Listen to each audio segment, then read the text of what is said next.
The screams echoing from the whitewashed church at the end of Yuma's dusty main street in August of 1878 were not the joyful kind that usually accompanied weddings, and Quinlan Xavier knew the difference between celebration and terror. He had ridden into the Arizona Territory town that sweltering afternoon with nothing more than the intention of restocking his supplies before heading back into the Kofa Mountains, where he had spent the last 3 years trapping and hunting in solitude. The massive man sat atop his bay stallion, his sun-bronzed skin glistening with sweat beneath the open collar of his worn linen shirt that stretched tight across his broad chest and powerful shoulders. His dark hair, longer than was fashionable and streaked lighter from constant sun exposure, hung past his collar and brushed against the thick cords of muscle in his neck. At 27 years old, Quinlan had the kind of build that came from years of wrestling nature itself, hauling animal carcasses across mountain passes, chopping wood in knee-deep snow, and surviving on strength and instinct alone.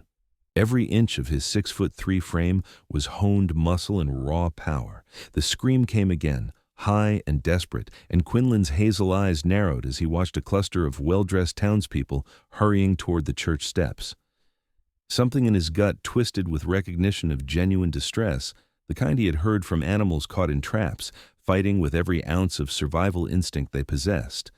Without consciously deciding to involve himself, he swung down from his horse and tied the reins to a hitching post outside the general store, his worn boots hitting the packed earth with purpose. As he approached the church, he could hear a woman's voice rising above the murmur of the gathering crowd. "No, I will not marry him. You cannot make me do this." The words were punctuated by the sound of a struggle, of furniture scraping against wooden floors, of fabric tearing. Quinlan pushed through the cluster of onlookers at the church entrance, his presence immediately commanding attention simply by virtue of his size and the wild, untamed look of a man who belonged more to the mountains than to civilization. Inside the dim interior, he took in the scene with a tracker's quick assessment. A young woman in a white dress that had clearly been hastily fitted to her frame stood near the altar, her auburn hair disheveled and falling from its pins. 2 older women gripped her arms tightly, their faces set in grim determination. A portly man in an expensive suit stood nearby, his jowls quivering with indignation, while a nervous-looking preacher clutched his Bible as though it might protect him from the chaos unfolding in his sanctuary. But it was the woman's face that arrested Quinlan's attention completely.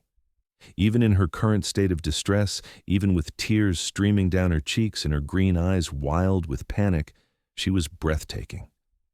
More than that, though, was the expression in those eyes. Not resignation, not acceptance, but pure, blazing defiance. She was fighting with everything she had. The girl will calm down once the ceremony is complete, the portly man was saying to the preacher in a tone that suggested he was accustomed to being obeyed. She is merely suffering from bridal nerves. My late brother's wishes were clear in his will. His daughter is to marry me so that I may properly care for the family business and ensure she is provided for. It is all perfectly legal and proper. I am 20 years old, not a child, the young woman spat, wrenching against the grip of the women holding her. And you are a vile snake who wants only to steal my father's freight company. I would rather die than become your wife, Uncle Herbert. The uncle, Herbert, stepped forward and delivered a sharp slap across her face that echoed in the church like a gunshot. Several people in the crowd gasped, but no one moved to intervene. You will mind your tongue, Juliana, and remember your place. Your father left me as your guardian, and I have the legal right to determine your future. This marriage will proceed. Something ancient and primal surged through Quinlan's chest, a protective rage that he had not felt since he had watched his own mother suffer at the hands of his brutal stepfather years ago. Before he could question the wisdom of interfering in matters that were not his concern, before he could consider the consequences, he was striding down the center aisle of the church with the measured, dangerous pace of a mountain lion approaching its prey. I believe the lady has made her position clear, Quinlan said, his voice a low rumble that carried easily through the space. The wedding will not be taking place today. Every head swiveled toward him, and Quinlan was aware of how he must look to these proper townfolk like something feral and dangerous that had wandered in from the wilderness. Herbert's face purpled with outrage. Who in blazes are you? This is a private family matter and you have no business here. Someone remove this vagrant at once." Two men from the crowd moved hesitantly toward Quinlan, but one look at his face, at the coiled power evident in every line of his body, made them reconsider. Quinlan ignored them entirely, his gaze locked on Juliana. Her green eyes had widened with surprise and something that might have been hope, but also confusion. She had no idea who he was or why he was intervening. "Miss," Quinlan addressed her directly, "is this marriage something you freely choose?" Juliana's voice was hoarse but steady. "No, I do not choose this. I'm being forced." Quinlan nodded once, then turned his attention back to Herbert. "Then there will be no wedding. Release her." Herbert laughed, a wet, unpleasant sound. "You have no authority here, mountain man. I have the law on my side. I have her father's will. I have every legal right to arrange this marriage for my ward's protection and future security. Sheriff Coleman, are you going to allow this disruption?" An older man with a badge pinned to his vest had materialized near the back of the church, and Quinlan recognized the calculating look of someone trying to determine which side of a conflict served his interests better. "Mr. Ellsworth is correct that he has guardianship papers," the sheriff said slowly, "and the girl is his ward. Legally speaking, he has the right to arrange a marriage on her behalf." "Legally speaking," Quinlan replied, his voice dropping to a more dangerous register, "forcing a woman to marry against her will is slavery, no matter what papers you hide behind. I fought in the war to end such things, and I will not stand by and watch it happen in a church of all places." The mention of the war brought a shift in the atmosphere. Several of the older men in the crowd nodded slightly, and the sheriff's expression became more uncertain. Quinlan pressed his advantage, taking another step forward. "Here is what is going to happen. The lady is going to walk out of this church as a free woman. Anyone who tries to stop her will have to go through me first, and I promise you, that is not a confrontation you want to pursue." It was not an idle boast. Quinlan stood half a head taller than any other man in the room, and the sheer breadth of his shoulders and arms was intimidating enough without the cold promise of violence in his eyes. He had survived grisly encounters, winter storms that would kill an unprepared man, and more than one confrontation with hostile forces during his time in the mountains. These soft town dwellers, no matter their legal papers and social standing, would not stop him from doing what he knew in his bones was right. Herbert's face contorted with fury. "This is outrageous! I will have you arrested for interference and intimidation. Sheriff, do your duty." But Sheriff Coleman was already backing toward the door. "I think maybe we should let things settle down for today," he said diplomatically. "Perhaps when everyone has had a chance to cool off, we can discuss this matter more rationally." "Coward!" Herbert spat, then turned to Juliana with venom in his voice. "You will regret this defiance, girl. Without my protection, you have nothing. No home, no money, no prospects. You will come crawling back to me within a week, begging for this marriage." Quinlan moved then, closing the distance between himself and Herbert in 2 long strides. He did not touch the man, but his presence alone was enough to make Herbert stumble backward. "Threaten her again," Quinlan said softly, "and you will learn what real regret feels like. Now tell these women to let go of her." The 2 older women released Juliana's arms immediately, scurrying away from Quinlan as though he might turn on them next. Juliana swayed slightly, her hand coming up to touch her reddened cheek where her uncle had struck her. Quinlan fought the urge to put his arm around her shoulders, knowing that she had no reason to trust his touch any more than the others who had been manhandling her. "Can you walk?" he asked her quietly. Juliana lifted her chin, and despite the tears still drying on her cheeks, there was steel in her voice. "Yes, I can walk." "Then let us leave this place." He turned and offered her his arm, a gesture of respect and support rather than control. After a moment's hesitation, Juliana placed her hand on his forearm, and Quinlan felt the trembling in her fingers even as she held her head high. Together they walked back down the aisle, while the assembled crowd parted before them like water before the prow of a ship. Herbert's shouted threats and curses followed them out into the blazing afternoon sun, but no one moved to stop them. Outside, Juliana's legs finally gave out, and Quinlan caught her before she could collapse onto the church steps. He lifted her easily, as though she weighed nothing at all, and carried her to the narrow strip of shade provided by the church's overhang. He set her down carefully on the wooden steps and crouched before her, his hazel eyes searching her face with concern. "Are you hurt? Besides your face, I mean. Did they harm you in any other way?" Juliana shook her head, pressing her palm against her bruised cheek. "No, just manhandling and that slap. They dragged me from my bedroom this morning and forced me into this dress. I tried to fight them, but there were too many."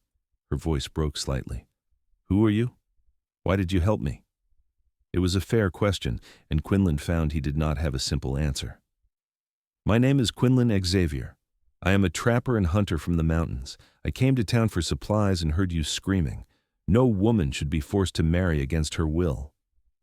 "Quinlan Xavier," she repeated, as though testing the name. "I am Juliana Ellsworth, and I owe you my freedom, it seems. Thank you does not feel adequate for what you have just done." "No thanks are needed, but we should discuss what happens next. Your uncle was not wrong when he said you would face difficulties. Do you have anywhere safe to go? Anyone who would take you in?" Juliana's expression crumbled slightly, revealing the fear beneath her defiance. "No. My father died 6 months ago. He was the only family I had besides Uncle Herbert. Father owned a freight company, a successful one, and he left it in trust for me until I married or turned 25. Uncle Herbert has been my guardian since Father's death, and he has made my life a nightmare. He wants to marry me so he can control the company without waiting for me to reach 25. He has already moved into our house and sent away all the servants who were loyal to my father. I have no friends close enough to risk his wrath by sheltering me, and I have no access to my own money." The situation was worse than Quinlan had realized. He sat down on the step beside her, his mind working through possibilities. "He will come after you. Men like that do not let go of power and money easily." "I know," Juliana's voice was small. "But I would rather take my chances alone than marry him.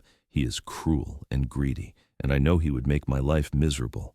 Or worse, once he had legal control over everything, I might meet with an unfortunate accident." The cold calculation in that statement told Quinlan that Juliana was no naive girl. She understood exactly how dangerous her situation had been. He respected her even more for having the courage to resist despite those odds. "I have an idea," he said slowly, the plan forming even as he spoke. "It is not perfect, but it would keep you safe and free. You could come with me into the mountains. I have a cabin where I stay during the trapping season. It is remote, difficult to reach, and your uncle would never find you there. You could stay until your 25th birthday, at which point you could return to claim your inheritance without needing anyone's permission."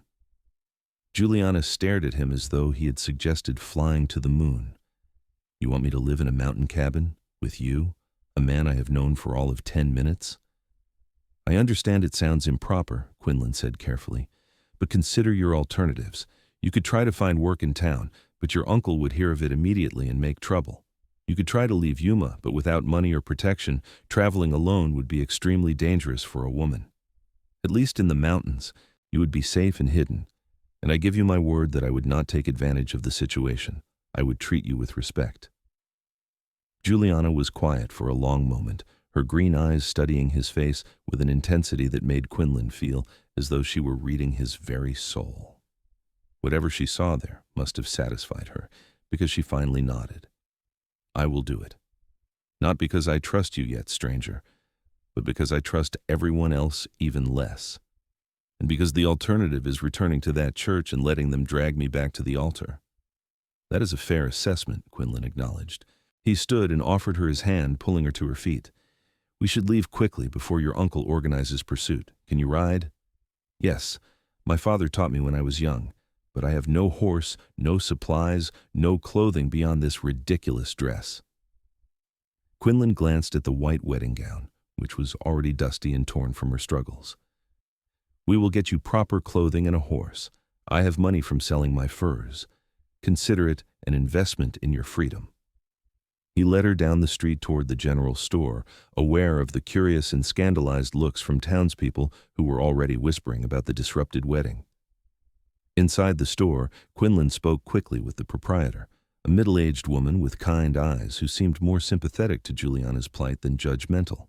"I heard about what Herbert tried to do," the woman said quietly.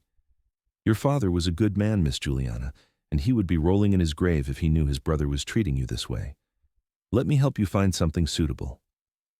Within an hour, Juliana had been outfitted with sturdy riding clothes, a hat to protect her from the sun, boots, and basic supplies. Quinlan purchased a second horse, a solid mare that seemed gentle enough for Juliana to handle, and loaded his own stallion with additional provisions for 2 people instead of 1. He worked efficiently, knowing that every minute they delayed increased the risk of confrontation. Juliana emerged from the back of the store in her new attire, and Quinlan had to actively prevent his jaw from dropping. The practical shirt and riding pants somehow highlighted her figure in a way the wedding dress had not, and with her auburn hair braided back from her face, she looked capable and strong. Their eyes met, and something passed between them, a spark of awareness that Quinlan quickly suppressed. This woman had just escaped a forced marriage. The last thing she needed was another man looking at her with desire. "Ready?" he asked, his voice coming out rougher than he intended. "Ready," Juliana confirmed, though he could see the nervousness in the set of her shoulders. They mounted their horses and rode out of Yuma, heading northeast, toward the rugged mountains that Quinlan called home.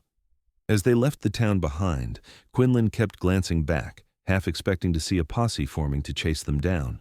But the street remained quiet, and eventually the buildings gave way to desert scrubland and then to the rising foothills.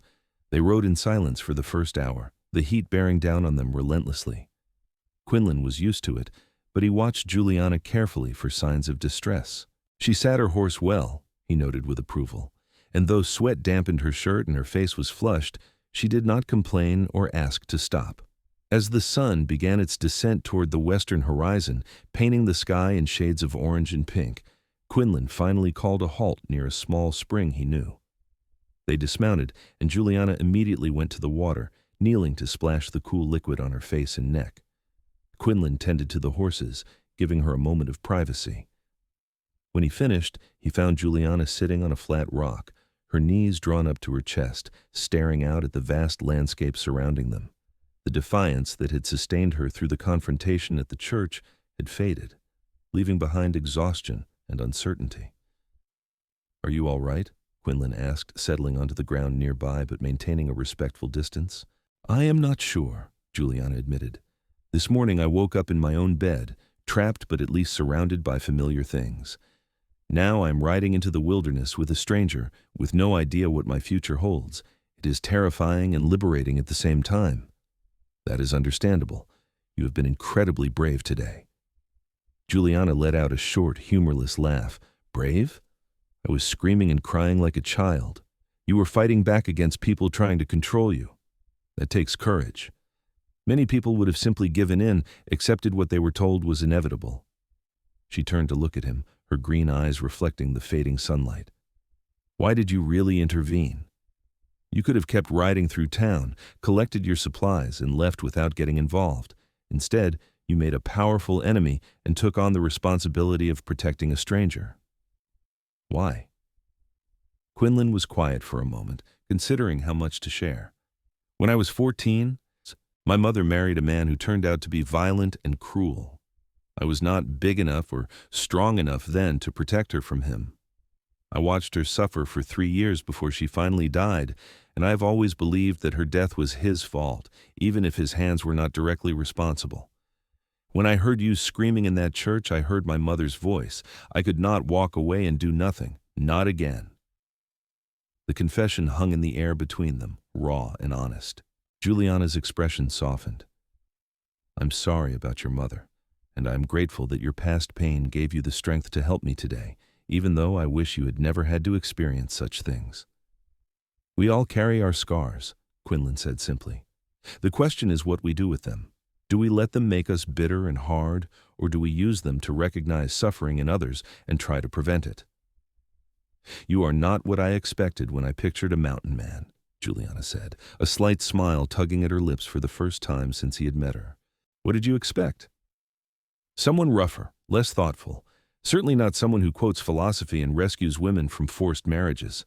Quinlan found himself returning her smile. "I may live in the wilderness, but I am not entirely uncivilized. I read, I think. I just prefer the company of mountains and animals to most people. After today, I can understand why." They made camp as darkness fell, Quinlan building a small fire and preparing a simple meal from his supplies. Juliana watched him work with curiosity, clearly out of her element but trying to learn. When he handed her a plate of beans and salt pork with hardtack, she accepted it without complaint, though he suspected it was far from what she was accustomed to eating. "It will be at least 3 more days of riding before we reach my cabin," Quinlan explained. "The terrain gets rougher as we climb higher. If you need to rest more frequently, just tell me."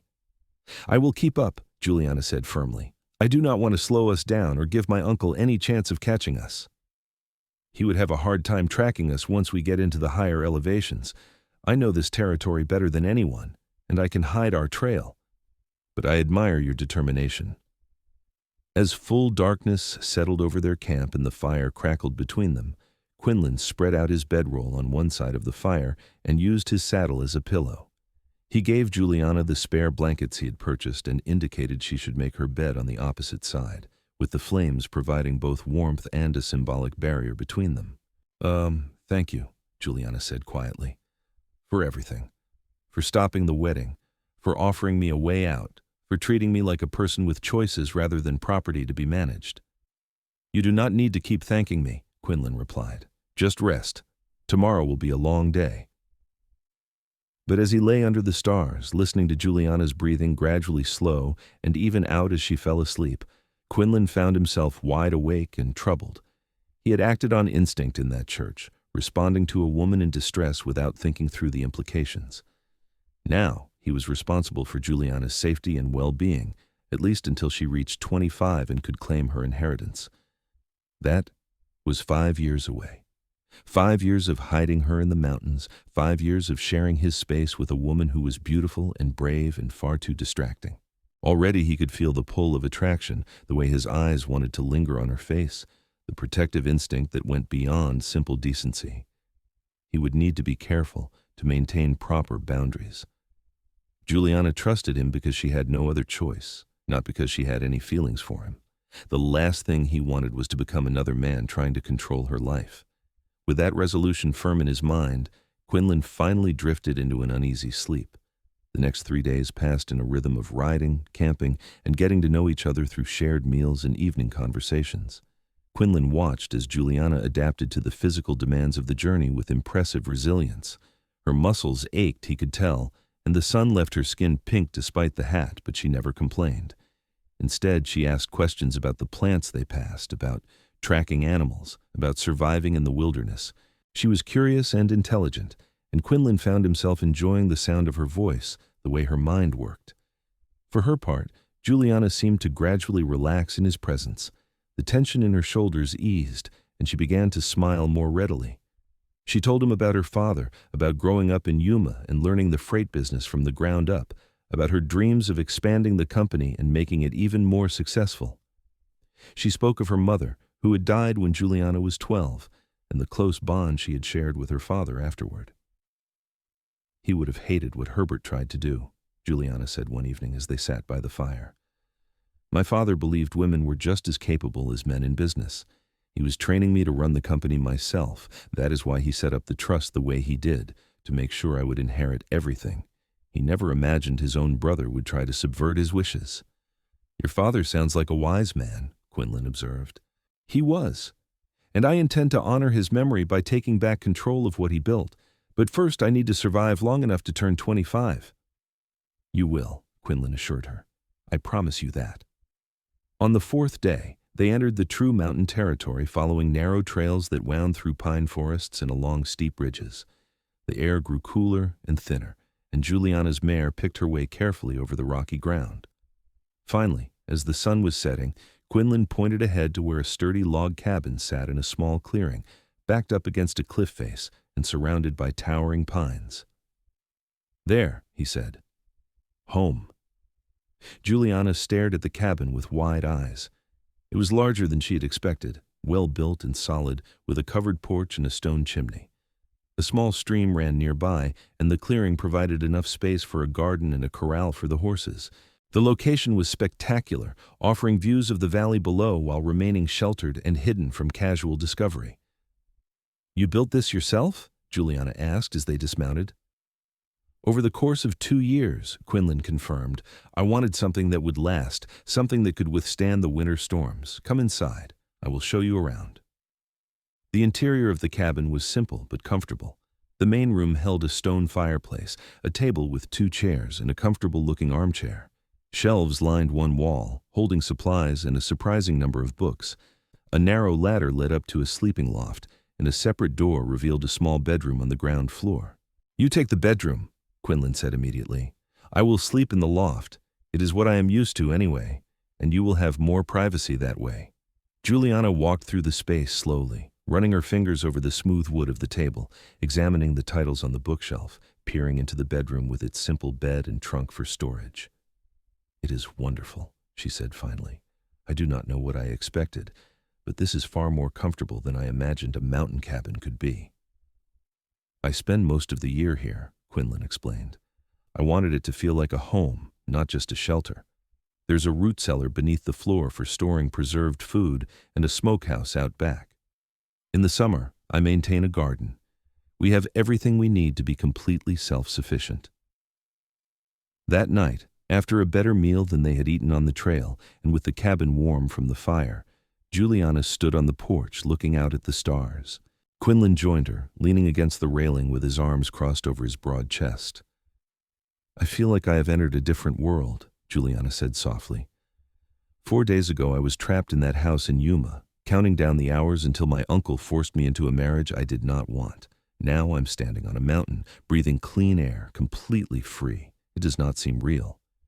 It is real, Quinlan assured her, and you are safe here. No one knows about this cabin except me. Your uncle could search for years and never find this place. Juliana turned to him, and in the moonlight, her face was luminous. How can I ever repay you for this gift? You do not owe me anything. Just live, Juliana. Be free. That is payment enough. She stepped closer to him, and Quinlan's breath caught. He could smell the scent of pine in her hair, could see the pulse beating in her throat. For a moment, he thought she might kiss him, and he was not sure what he would do if she tried. But instead, she simply placed her hand over his heart, her palm warm against his chest. You are a good man, Quinlan Xavier. I am grateful the universe put you in that church at exactly the right moment. Then she turned and went inside, leaving Quinlan alone with his racing heart and the sudden, certain knowledge that living in close quarters with this woman for the next 5 years was going to be the greatest test of his willpower he had ever faced. The days turned into weeks, and a routine established itself. Quinlan taught Juliana the skills she would need to survive in the mountains. She learned to fish in the stream, to recognize edible plants, to help tend the garden, to preserve food for winter. Her hands, which had been soft from her privileged upbringing, developed calluses. Her arms and legs grew stronger from the physical labor. She was a quick study, absorbing information with the same sharp intelligence she had once applied to her father's business ledgers. In the evenings, they would sit by the fire and read, or talk, or simply enjoy the comfortable silence that had developed between them. Quinlan found himself opening up to her in ways he never had with anyone else, sharing stories from his past, his thoughts on life and meaning and purpose. Juliana, in turn, revealed layers of herself he suspected few people had ever seen: her fears, her dreams, her fierce determination to prove herself as capable as any man. One evening, about 2 months after their arrival at the cabin, a late summer storm rolled through the mountains. Lightning flashed, thunder boomed, and rain pounded against the roof. Juliana emerged from her bedroom wrapped in a blanket, her eyes wide. "Are we safe?" she asked, having to raise her voice to be heard over the storm. "Perfectly safe," Quinlan assured her from his position by the fire. "This cabin has weathered worse than this. Come, sit by the fire. The noise is less frightening if you are not alone." Juliana settled into the armchair, tucking her legs beneath her and wrapping the blanket more tightly around her shoulders. "I am not usually afraid of storms, but something about being up in the mountains makes them feel more intense." "They are more intense up here," Quinlan agreed, "but also more beautiful. Watch." A brilliant flash of lightning illuminated the entire clearing outside, followed almost immediately by a crack of thunder that shook the cabin. Juliana gasped, but Quinlan noticed she was smiling too.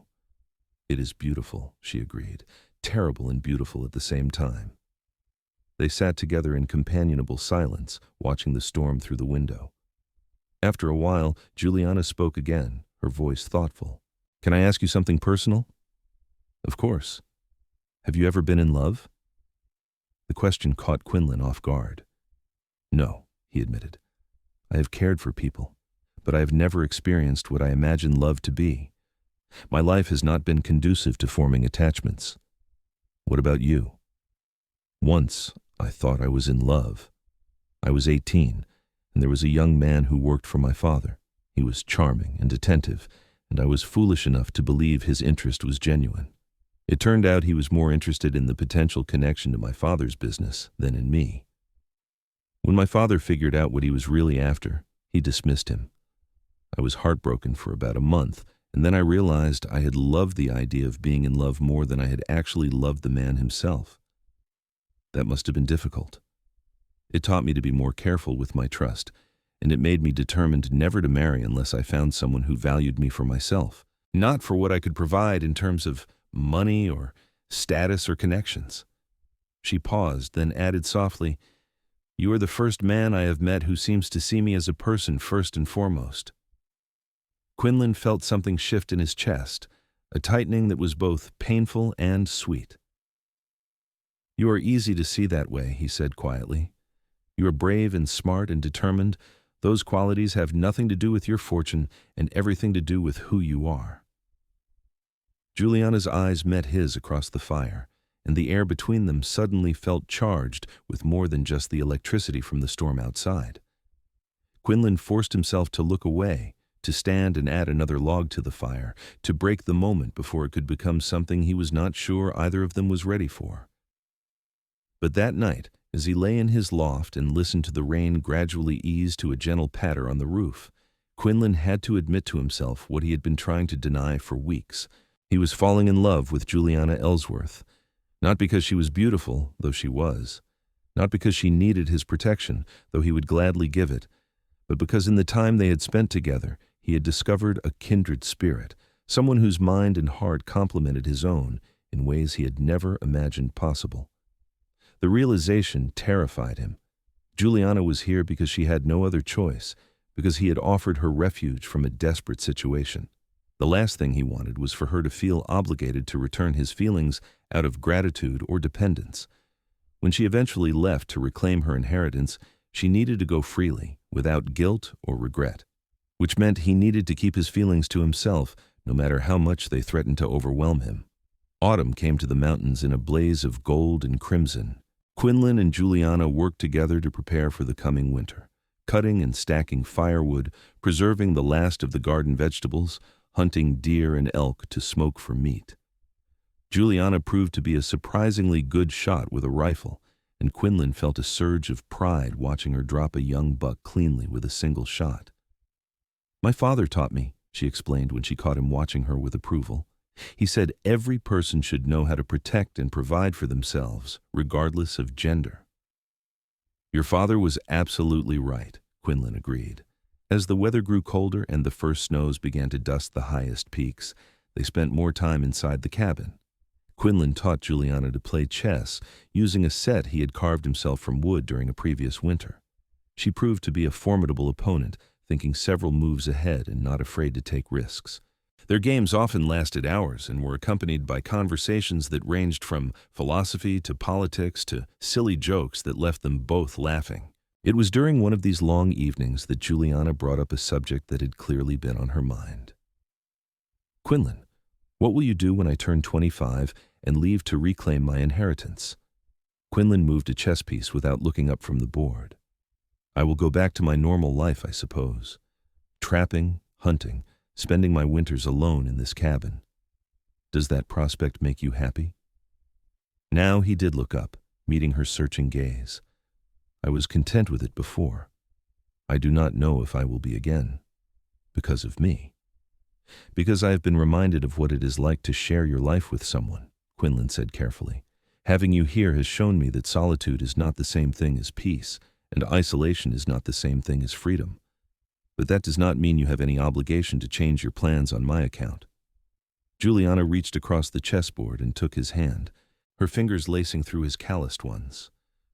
What if I do not want to leave? Not forever, at least. What if I want to reclaim my inheritance? Yes, but then come back here. Or what if I want you to come to Yuma with me? Quinlan's heart was hammering so hard he was sure she could hear it. Juliana, you do not have to say these things. You do not owe me anything. This is not about owing you, Juliana said firmly. This is about the fact that over these past months, I have fallen in love with you. I love your strength and your gentleness. I love the way you see the world and the way you treat me as an equal. I love waking up knowing you are near and falling asleep to the sound of your breathing from the loft. I love you, Quinlan Xavier, and I needed you to know that before another day passed. For a long moment, Quinlan could not speak, could barely breathe. Then he stood, pulling Juliana to her feet and into his arms. She came willingly, her body fitting against his as though they had been designed for each other.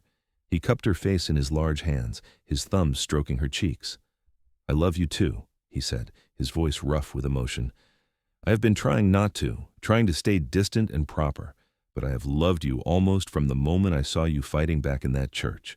You are the bravest, most remarkable woman I have ever met, and I do not deserve you. Let me decide what you deserve, Juliana whispered, and then she rose on her toes and kissed him. The kiss was everything Quinlan had imagined and more. Her lips were soft and warm, and when he deepened the kiss, she responded with enthusiasm that made his head spin.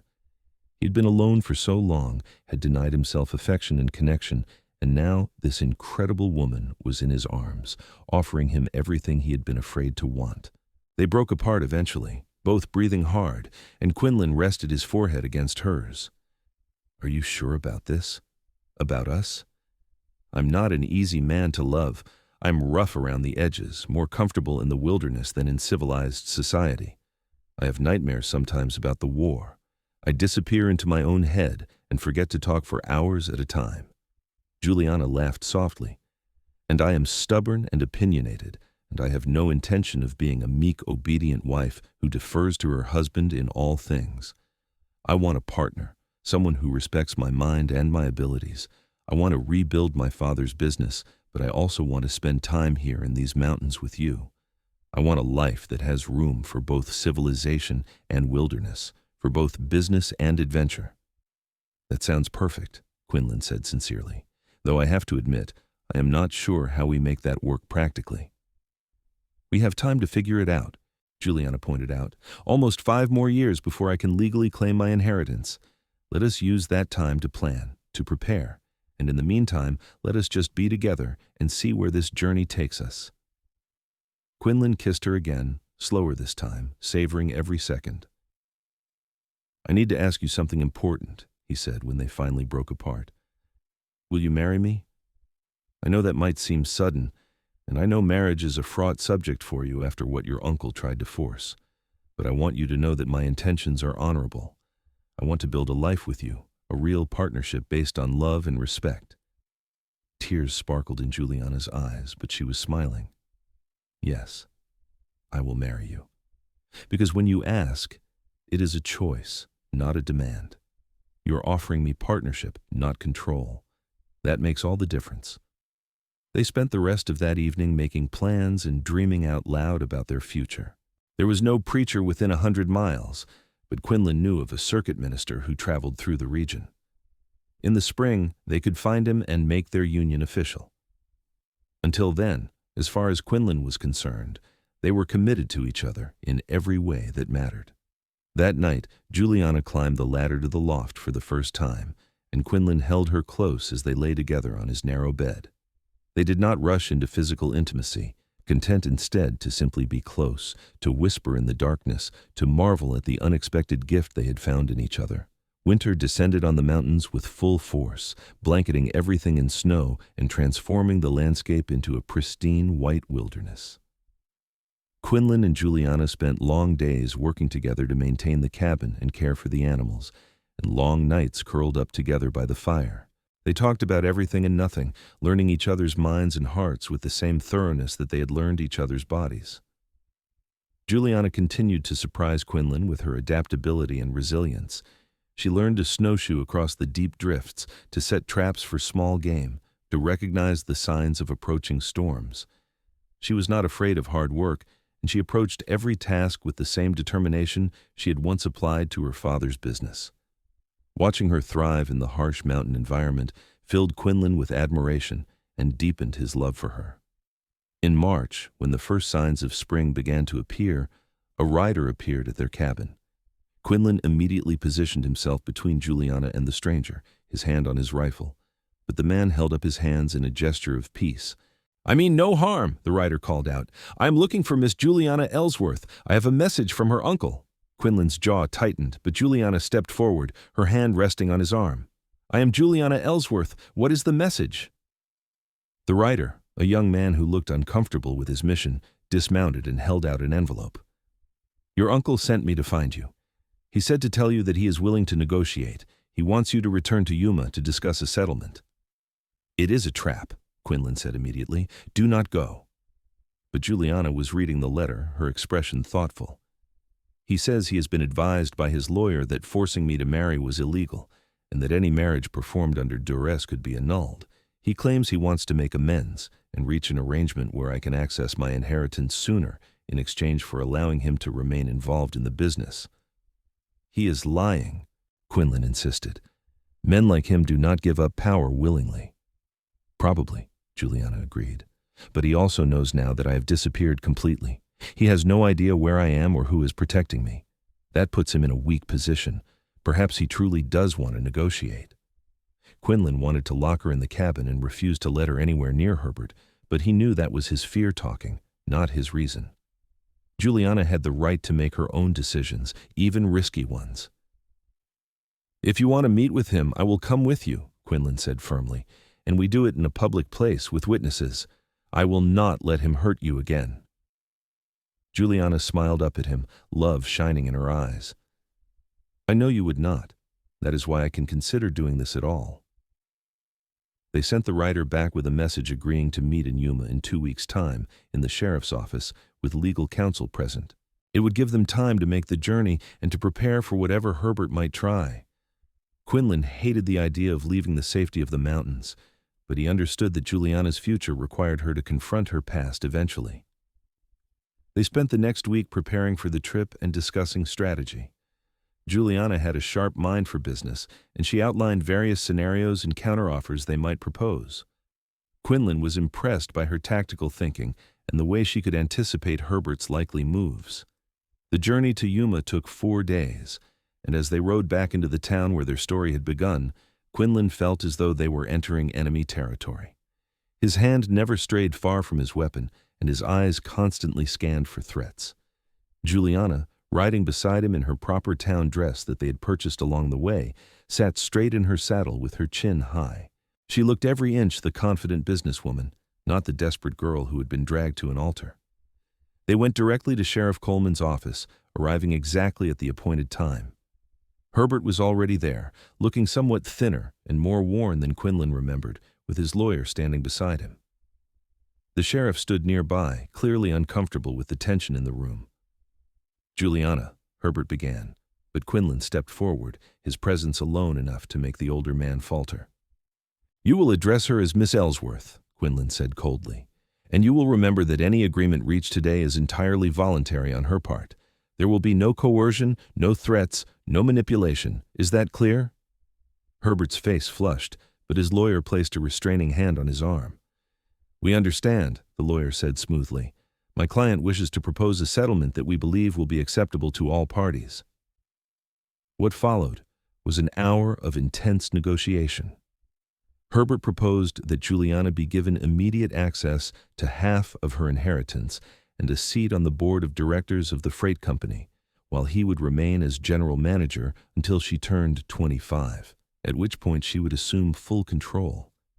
In exchange, Juliana would agree not to pursue any criminal charges related to the attempted forced marriage.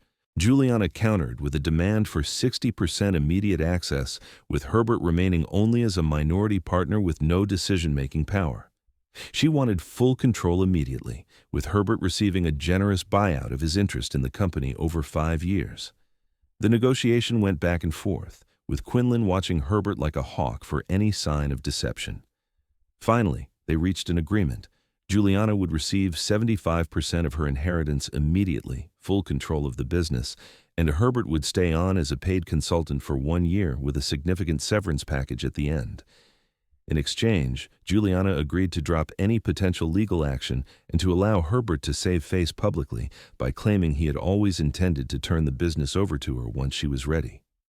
The agreement was drawn up by the lawyer and signed by all parties, with the sheriff serving as witness. When it was done, Juliana stood and extended her hand to her uncle in a gesture that was more professional courtesy than warmth. "I hope this arrangement proves satisfactory to us both," she said formally, "and I hope you will conduct yourself with integrity during this transition period." Herbert took her hand briefly, then looked at Quinlan with barely concealed resentment. "You have won, Mountain Man. I hope you are aware that you have taken on a strong-willed woman." "I am aware," Quinlan said, his arm going protectively around Juliana's waist, "and I would not have her any other way. She is worth 10 of you." They left the sheriff's office victorious but exhausted. Juliana had her inheritance, her business, and her freedom, but more importantly, she had proven to herself and to everyone else that she was capable of fighting for what was hers and winning. That evening, they celebrated at the nicest hotel in Yuma, dining on steak and champagne in a private room. Juliana was radiant with triumph, her eyes sparkling as she told Quinlan her plans for expanding the freight business and making it even more successful than her father had dreamed. "I want to establish routes to the east," she said excitedly, "and I want to invest in newer wagons, better equipment. I want this company to be known throughout the territory for reliability and quality. It will take work and time, but I know I can do it." "I have no doubt of that," Quinlan said sincerely. He reached across the table and took her hand. "But what about us? Where do I fit in this new future of yours?" Juliana's expression softened. "Everywhere. You fit everywhere. I want to divide my time between running the business here in Yuma and living with you in the mountains. Perhaps 6 months in each place. I can hire a manager to handle day-to-day operations during the winters when I am away. And you, if you are willing, could help with the business during the summers. Your knowledge of the territory and the mountain routes could be invaluable for expansion." Quinlan considered this, the idea taking shape in his mind. "I could scout new routes, provide security for high-value shipments through dangerous territory. I know the land better than anyone. That could actually work." "We could make it work," Juliana corrected. "Together. That is what partnership means."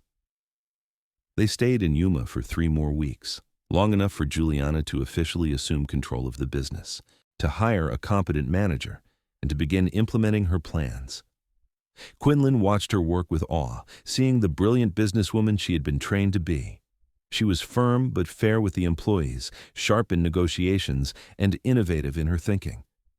The freight company was lucky to have her at the helm, but Quinlan also saw how the long days and constant decision-making drained her. She would come back to their hotel room exhausted, and he would hold her while she unwound, listening to her talk through problems and offering his perspective when she asked for it. She never took his support for granted, always thanking him for his patience and understanding. In April, as spring was truly establishing itself, they found the circuit minister Quinlan had mentioned. In a simple ceremony in the same church where Quinlan had first rescued Juliana, but this time filled with well-wishers and genuine joy, they were married. Juliana wore a simple yellow dress that brought out the warmth in her green eyes, and Quinlan wore his best clothes, his hair neatly trimmed for the occasion. When they exchanged vows, there were no tears this time, only smiles and promises freely given. Their first year of marriage established the pattern that would define their life together. They spent the late spring and summer months in Yuma, where Juliana managed the business and Quinlan took on special assignments, scouting routes and providing security. When the heat of August became oppressive, they would begin the journey back to the mountain cabin, arriving in time to harvest the garden and prepare for winter. The winter months were Quinlan's favorite time. With the world blanketed in snow and only each other for company, he and Juliana would settle into their cozy cabin and simply be. They would read by the fire, make love in the warmth of their bed, talk for hours about everything and nothing. Juliana would work on business plans for the coming year, and Quinlan would maintain his trap lines and hunt for fresh meat. It was a simple life, but a rich one, filled with love and purpose. In the spring of their second year together, Juliana discovered she was pregnant. The news filled them both with joy and a touch of apprehension. They were far from town, and though Quinlan had some medical knowledge from his time in the war and his years of self-sufficiency, childbirth was dangerous even with the best care. They discussed returning to Yuma for the birth, but Juliana was adamant. "I want our child to be born here, in this cabin that represents our love and our freedom. I trust you to take care of me, Quinlan, and if anything goes wrong, it would go wrong just as easily in town." So they prepared as best they could. Quinlan made several trips to the nearest settlement to consult with the doctor there and to purchase medical supplies. He read every book on childbirth he could find. And when Juliana's time came in late October, with snow already falling outside, he delivered their son into the world with steady hands and a prayer on his lips. The baby boy was perfect, with his mother's green eyes and a shock of dark hair. They named him Thomas, after Juliana's father, and Quinlan felt his heart expand in ways he had not known were possible. Holding his son for the first time, he made a silent vow to be the kind of father his own had never been, to protect and nurture and love this child with everything he had. Juliana was a natural mother, nursing Thomas and caring for him with the same competence she brought to everything else. But she was also exhausted, and Quinlan took on as much of the infant care as he could, walking the floor with Thomas when he cried at night, changing his swaddling, singing him songs in his deep, rumbling voice. They spent that winter cocooned in their cabin with their new son, and Quinlan thought he had never been happier. Every day brought new wonders as Thomas grew and changed, and sharing these moments with Juliana made them even more precious. When spring came and they made the journey to Yuma with Thomas, the townspeople were astonished to see the mountain man and the strong-willed businesswoman with their healthy baby. Herbert had moved away, bought out and gone to California, and Juliana's freight company was thriving under her leadership. She conducted business with Thomas in a cradle beside her desk, and no one dared suggest that motherhood should slow her down. The years passed in this pattern, winters in the mountains and summers in the town, with their family growing. 2 years after Thomas, they had a daughter they named Catherine, who had her father's hazel eyes and her mother's auburn hair. She was a wild child from the start, fearless and adventurous, and Quinlan adored her. When Thomas was 6 and Catherine was 4, Juliana expanded the freight business into neighboring territories, establishing the company as one of the most successful in the entire region. She had proven herself as capable as her father had always believed, and the business thrived under her careful management. Meanwhile, Quinlan had become something of a legend in the mountain territories, known as the protector of the passes, a man who could be hired to guide valuable shipments safely through the most dangerous terrain. But his real job, as he saw it, was husband and father. He taught Thomas to track and hunt, to read the weather and survive in the wilderness. He taught Catherine that a girl could do anything a boy could do, and then some. He made sure both his children knew they were loved without condition or limitation. When Juliana turned 30, she made a decision that surprised even Quinlan. She sold her interest in the freight company to her trusted manager, taking a profit that ensured their financial security for generations. "I have proven everything I needed to prove," she told Quinlan. "I built my father's company into something even greater than he imagined. But now I want to focus on our family, on our life together. The business was important, but it was never the most important thing." They used part of the money to build a larger cabin on their mountain property, one with separate rooms for the children and a proper workshop for Quinlan. They kept a small house in Yuma as well for when they wanted to visit or when the children needed access to the school there. But increasingly, they stayed in the mountains, living the life they loved best. Over the years, their family continued to grow. A third child, a son they named Robert, arrived when Juliana was 32. He was a quiet, thoughtful boy who loved books as much as outdoor adventures. Their fourth and final child, another daughter named Margaret, came when Juliana was 35. She was a late surprise, but a welcome one, with a sunny disposition that brightened even the darkest winter days. Thomas grew into a strong young man who eventually took over his father's role as scout and guide. He inherited Quinlan's love of the wilderness and his protective nature, and he was courted by several young women from Yuma before he finally settled on a rancher's daughter with a good head for business and a love of adventure.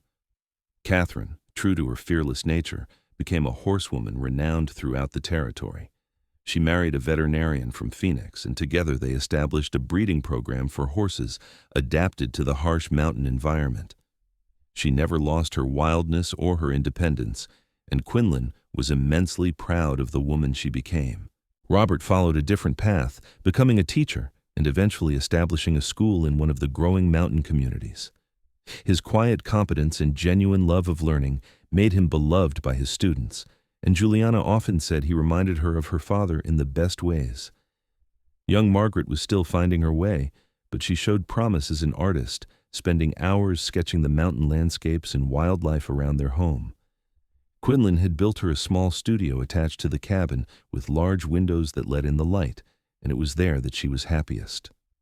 On a crisp autumn evening, when Quinlan was 53 and Juliana was 45, they sat together on the porch of their mountain home, watching the sunset over the valley below. Their children were all grown or nearly so, building their own lives while remaining close to their parents. The freight company Juliana had built was still thriving under new management. The cabin where they had fallen in love had been expanded and improved, but remained at heart the same refuge it had always been. "Do you ever regret it?" Quinlan asked, his arm around Juliana's shoulders.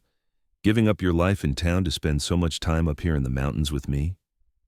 Juliana laughed and turned to kiss his cheek. "Not for a single moment. This is where I was meant to be. With you, in these mountains, raising our family and living life on our own terms. Everything that happened before, including that terrible day when Herbert tried to force me to marry him, it all led me here. To you. To this. I thank God every day that I rode into Yuma when I did," Quinlan said, "that I heard you screaming and could not walk away. You changed everything for me, Juliana. You taught me that love is not a cage but a freedom, that sharing your life with someone makes you stronger, not weaker." "We saved each other," Juliana replied. "You gave me freedom when I desperately needed it, and I gave you a reason to come back down from your mountain. Together, we built something neither of us could have created alone." They sat in comfortable silence as the stars began to emerge in the darkening sky. Below them, lights from the valley twinkled like fallen stars. Above them, the vast expanse of the heavens stretched endlessly, and between them flowed the love that had sustained them through more than 2 decades of marriage, through challenges and triumphs, through the everyday magic of a life well lived. "I love you," Quinlan said, the words as true now as they had been the first time he spoke them. "I love you too," Juliana replied, settling more comfortably against his broad chest. "Forever and always." Inside the cabin, they could hear the sounds of their family. Margaret practicing piano while Robert read aloud from some new book he had acquired. The everyday sounds of home, of love, of a life filled with purpose and joy. This was their legacy. Not the freight company or the scouting routes or the money in the bank, but this a family built on love and respect, children raised to be strong and compassionate, a partnership that had weathered every storm and emerged stronger. Years continued to pass in their mountain sanctuary. Quinlan's hair became more gray than dark, and Juliana's auburn locks gained threads of silver that she wore with pride rather than attempting to hide. Their bodies showed the wear of hard-lived lives. Quinlan's hands gnarled from years of manual labor, Juliana's face lined from sun and wind, but neither of them minded. These marks were evidence of adventures shared, of challenges overcome together. Thomas married his rancher's daughter in a ceremony at the mountain cabin, with the whole family in attendance. A year later, he made Quinlan and Juliana grandparents, with the birth of a strong baby boy.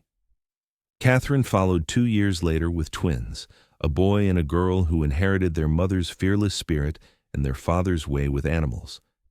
Becoming grandparents brought a new dimension to Quinlan and Juliana's love.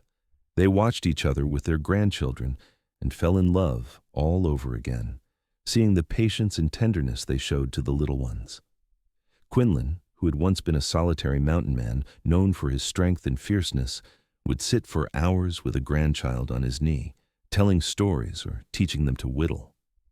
Juliana, The businesswoman who had commanded respect and even fear in boardrooms would sing lullabies in her still beautiful voice and rock babies to sleep with infinite patience. Robert married a fellow teacher, a gentlewoman with a keen mind and a love of literature. They settled near Robert's school and had 3 children of their own, all of whom inherited their parents' love of learning. Margaret, the artistic youngest child, eventually married a photographer from Denver who appreciated her talent and encouraged her to pursue her art seriously.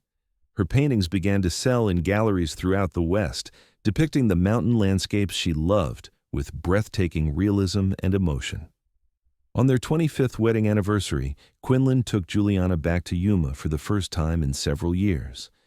The town had grown considerably, with new buildings and businesses replacing some of the old landmarks. But the church where they had met was still there, its whitewashed walls gleaming in the desert sun. They stood outside together, hand in hand, looking at the building that represented such different memories for each of them. For Juliana, it was the place where she had nearly lost her freedom. For Quinlan, it was where he had found his purpose. For both of them, it was where their story had truly begun. "Do you want to go inside?" Quinlan asked gently. Juliana considered, then nodded. "I think I do. I want to face that memory as the woman I am now, not the frightened girl I was then." They entered the church together. It was empty this time, peaceful and quiet, with light streaming through the windows and casting patterns on the wooden floor. Juliana walked slowly down the aisle, her hand still clasped in Quinlan's, until they reached the spot where he had first stepped between her and her uncle. "I was so terrified," Juliana said softly. "I could not see any way out. I thought my life was over, that I would be trapped forever in a marriage to a man I despised, my father's legacy stolen, my dreams destroyed. And then you appeared, like something out of a legend, and you gave me a choice." "You were the one who chose," Quinlan reminded her. "You chose to come with me, to trust a stranger, to risk the unknown rather than accept a certain misery. That took incredible courage." "We both took a risk that day," Juliana said, turning to face him. "You risked making an enemy, risked potential legal trouble, risked the solitude you had built around yourself, and I risked everything I knew for freedom and the possibility of something better. It was the best risk either of us ever took." Quinlan pulled her close and kissed her, there in the church where they had first met, sealing 25 years of love and partnership with a tender embrace. When they finally pulled apart, both of them were smiling through tears. "Thank you," Juliana whispered, "for seeing me when I needed to be seen, for offering me freedom when everyone else wanted to take it away, for loving me not in spite of my strength, but because of it." "Thank you," Quinlan replied, "for teaching me that love is not a weakness but the greatest strength there is, for showing me that a life shared is infinitely richer than a life lived alone, for choosing me every day for 25 years. They left the church hand in hand and spent the rest of their time in Yuma visiting old friends and seeing how the town had changed. The freight company Juliana had built was now run by the 3rd generation of management, still successful and still bearing her father's name. People still spoke of her with respect and admiration, remembering the young woman who had taken over a failing business and transformed it into an empire before walking away to live life on her own terms. When they returned to their mountain home, they found it filled with family. All 4 of their children had conspired to surprise them, gathering with spouses and grandchildren for an impromptu anniversary celebration. The cabin rang with laughter and love, with the sounds of multiple generations sharing stories and making new memories. That evening, after the younger children had been put to bed and the adults sat around the large fireplace talking quietly, Thomas raised his glass in a toast. "To my parents," he said, his voice thick with emotion, "who showed all of us what true partnership looks like, who taught us that love is about respect and choice and working together toward common dreams, who built not just a life, but a legacy of love that will continue through all of us and our children after us." Everyone raised their glasses, and Quinlan felt Juliana's hand squeeze his. He looked around at the faces of his children and grandchildren, at the home they had built together, at the life they had created from that single moment of courage in a church in Yuma 25 years ago. He thought about the solitary man he had been, convinced that isolation was safety and that love was a trap. How wrong he had been, and how grateful he was to have been proven wrong. As the years continued to flow by like water down the mountain streams, Quinlan and Juliana aged gracefully together. They slowed down gradually, taking shorter walks and needing more rest, but their love never diminished. If anything, it deepened with time, becoming richer and more complex like aged wine. Quinlan was 60 when his knees finally gave him trouble enough that he could no longer make the long treks into the high country he had once loved. It was a hard adjustment for a man who had defined himself by his physical prowess and his mastery of the wilderness. But Juliana was there, reminding him that he was so much more than his strength, that his value lay in his character and his heart, not in how far he could hike or how much he could carry. And when Juliana was 62 and her eyesight began to fail, making it difficult for her to read the books she loved or to manage the detailed correspondence she still maintained, Quinlan became her eyes. He read to her for hours every day, his deep voice bringing stories to life, and he wrote letters to their children and grandchildren at her dictation, capturing her voice on paper even when her own hand could no longer form the words clearly. They supported each other through every change and challenge, never keeping score, never resentful of the care they needed to give. This was what they had promised each other in that church in Yuma, for better or worse, in sickness and in health, and they honored those vows not because they had to, but because they wanted to, because caring for each other was not a burden, but a privilege. On a spring morning when Quinlan was 68 and Juliana was 60, they sat together on their porch, watching their newest great-grandchild, Thomas's grandchild, toddle across the clearing chasing a butterfly. 5 generations of their family were gathered for the occasion, filling their home and the surrounding area with tents and laughter. "We did good, didn't we?" Juliana said, her hand in Quinlan's as always. "We did better than good," Quinlan replied. "We did magnificent. Look at them all, Juliana. Look at the love and the life we created." "I keep thinking about that girl who was being dragged to an altar," Juliana mused. "How terrified she was, how certain her life was over. If I could go back and tell her what was waiting for her, what would I say?" "Tell her that sometimes the worst moments of our lives are doorways to the best," Quinlan suggested. "Tell her that real love exists, that it is possible to find someone who sees you as an equal and a partner. Tell her that freedom and love are not opposites but complements, and that the right person will always choose her freedom over their own control." Juliana turned to look at him, her green eyes still as beautiful to him as they had been the day they met, perhaps more so because they held decades of shared history and love. "That is exactly what I would say. And I would tell her about you, about the mountain man with muscles and scars and a heart big enough to risk everything for a stranger's freedom. I would tell her that heroes are real, and that hers is coming." They sat in comfortable silence, watching their family, feeling the sun warm on their faces and the mountain breeze cool in their hair. They had lived a grand adventure together, full of challenges overcome and dreams achieved. They had built a family and a legacy that would continue long after they were gone. But more than any of that, they had loved each other truly and well, and in the end, that was the greatest achievement of all. As the sun began to set over the mountains they loved, painting the sky in shades of gold and pink and purple, Quinlan pulled Juliana close. She rested her head on his shoulder, fitting perfectly against him as she always had. "I love you," he said, the words as necessary as breathing after all these years. "I love you too," she replied. "Thank you for stopping the wedding. Thank you for offering me freedom. Thank you for sharing your life with me." "Thank you for choosing me," Quinlan said, "for trusting me, for teaching me that love is the greatest adventure of all." The stars began to emerge in the darkening sky, and around them their family settled in for the evening, the sounds of multiple generations blending into a symphony of love and belonging.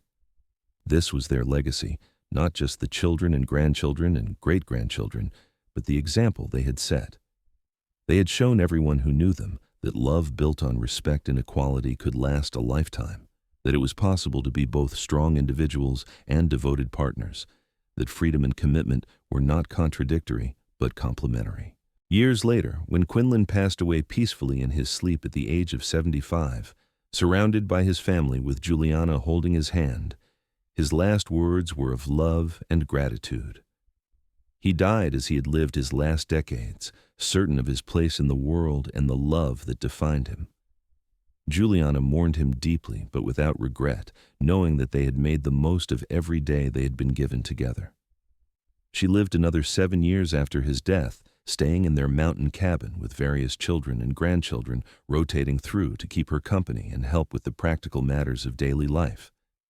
She spent those years writing down the story of their love, wanting future generations to know how it had all begun with a scream in a church, a stranger's courage, and a choice that changed everything.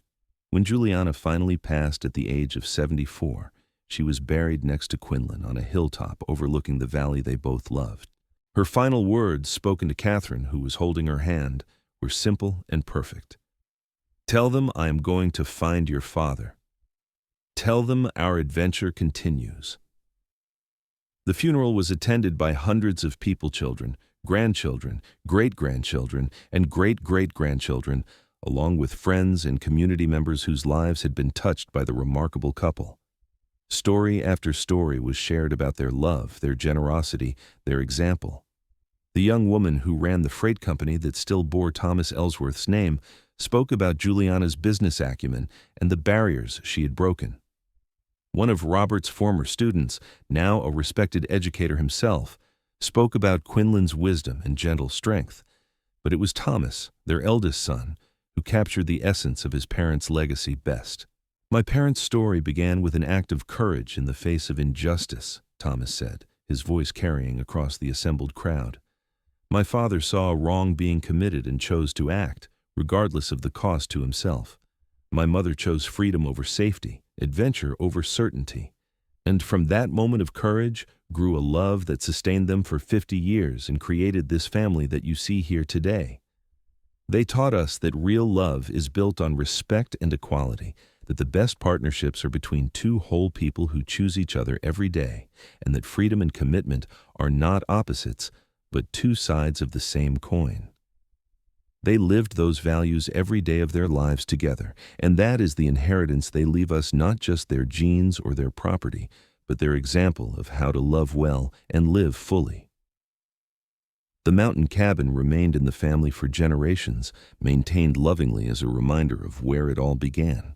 Children and grandchildren and great-grandchildren continued to spend time there, feeling close to Quinlan and Juliana in the space they had created together.